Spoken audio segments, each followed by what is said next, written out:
বলেছেন আপনি তাকে খেলাধুলার মাঠ দেন, সে নেশা ছেড়ে দিবে।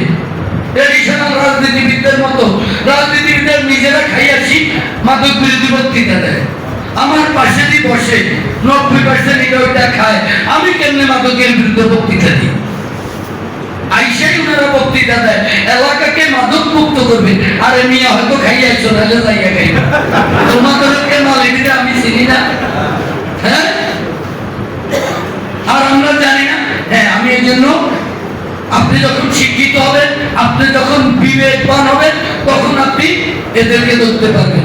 আপনি এখন ধরতে পারবেন প্রিন্সিপাল সাহেব তো আপনার হোলা তো খায়, আপনি আমাদের করতে আছেন হেডমাস্টার সব খায়, তবে কিনে নেন কিটা খরচ কয়টা আমি যেটা করি আপনি উত্তর হিটা করে। আগে নিজের পরিবারকে শুধরান, আগে নিজেকে শুধরান, এরপরে আমার বহুত শিক্ষককেও খায়, আমি জানি। টাকা ঢুকা যায় যে হোটেলে জানি, এবং হোটেলের বিলের টাকাও না কারো পকেট থেকে যায়।